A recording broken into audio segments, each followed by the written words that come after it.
Dear students, good morning. Today we are studying for class 12th poetry section. Our fourth poem of syllabus is Elegy Written in a Country Churchyard, which has been removed from our syllabus. So we shall study fifth poem, A Lament, that is composed by P.B. Shelley. He was born in 1792 and died in 1822. The poem Lament, written in 1821, ये जो poem है लेमेंट, ये PB शेले ने 1821 में इसको compose किया है. At that time Shelley was 28 year old. उस समय सेले की जो एज रही वो 28 ईयर रही इनकी age. He realise that he would not live long. उस समय सेले जो हैं वो रियलाइज करते हैं कि अब वो लंबी लाइफ सरवाइव करने वाले नहीं हैं. His youth and had deserted him. देखिए 28 ईयर एज रही तो स्वाभाविक है कि वो उनका यूथ पीरियड था और लगभग उन्हें ऐसा लगता है कि उनका यूथ जो है वो उनको डिजर्टेड कर रहा है. मीन्स उनका यूथ उनसे जाने वाला है.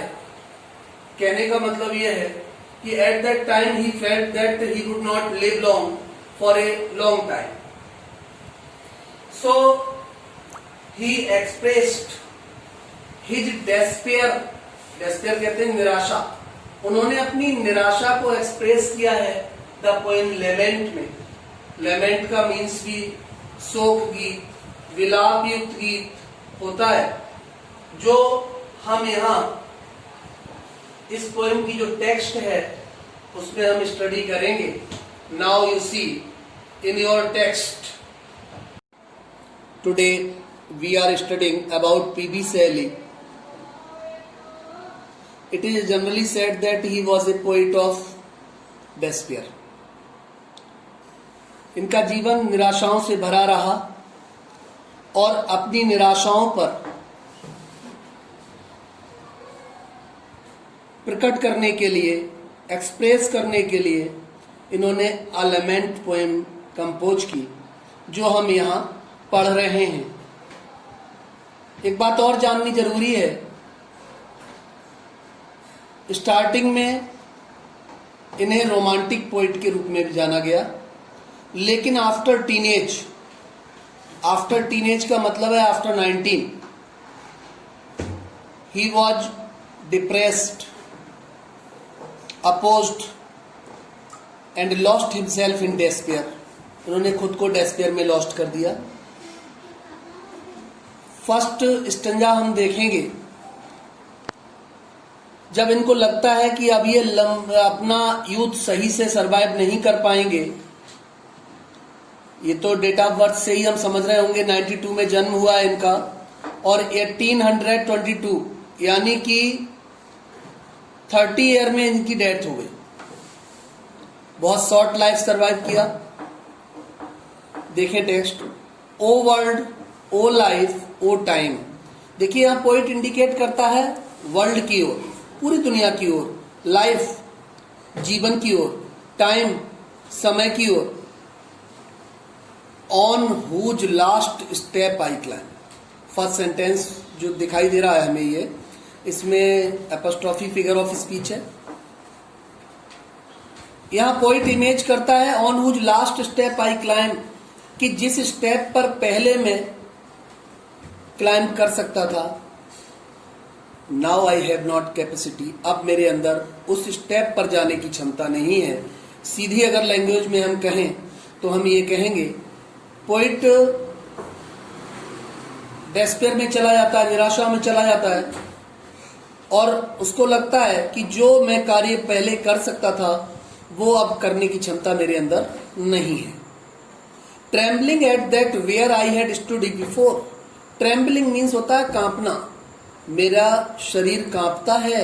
Where I had stood before, जहां मैं पहले स्टूड हो चुका हूं, जिस स्टेप पे मैं पहले खड़ा हो चुका हूं, अगर वहां जाने की कल्पना भी करता हूं, इमेज भी करता हूं, आई स्टार्टेड टू ट्रेम्बल, तो मुझे कंपन शुरू हो जाता है।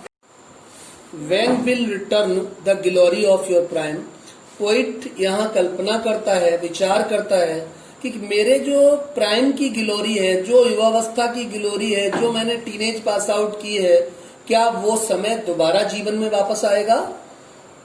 स्वयं थिंकिंग करता है और फिर रिजल्ट भी गेट करता है। नो मोर, ओह नेवर मोर, पोइट कहता है नहीं नहीं, कभी भी वह समय मेरा वापस आने वाला नहीं है। Next stanza, out of the day and night a joy has taken flight, poet कहता है out of the day and night, दिन रात कर करके, एक एक दिन एक एक रात करके लंबा समय पास हो गया। कितना लंबा समय, क्योंकि जब इस पोइट ने ये पोइम लिखी है उस समय पोइट की एज रही है 28 ईयर्स, इतना लंबा समय पास हो गया। A joy has taken flight, उसके जीवन का जो जॉय था, उसके जीवन की जो खुशियां थी, वो उससे फ्लाइट हो गई। फ्लाइट का मतलब यहाँ सेंस ये लगाया है कि वो फ्लाइट मीन्स उड़ना होता है, यानी कि उसके जीवन से उसकी खुशियां दूर हो गई।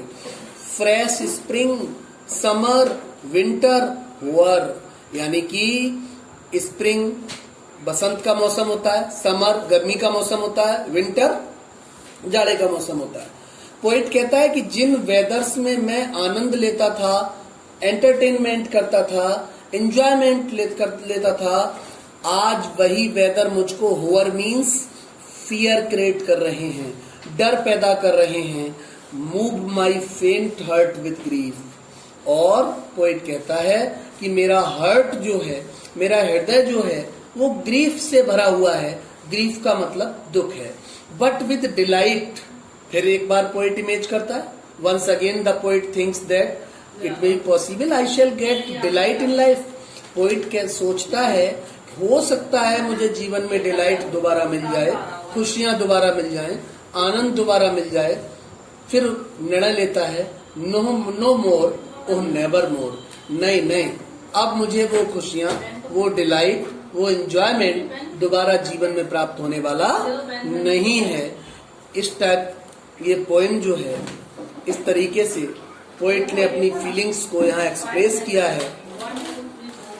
आप इस पोएम को पढ़ेंगे and I think that you have understood this poem and I will provide you its notes, central idea and explanation after some time. मैं इसके नोट्स आपको प्रोवाइड करा दूंगा। यदि कोई किसी तरह की प्रॉब्लम हो, you may consult to me, आप मुझसे कंसल्ट कर सकते हैं, पूछ सकते हैं। That's all, thanks a lot for hearing.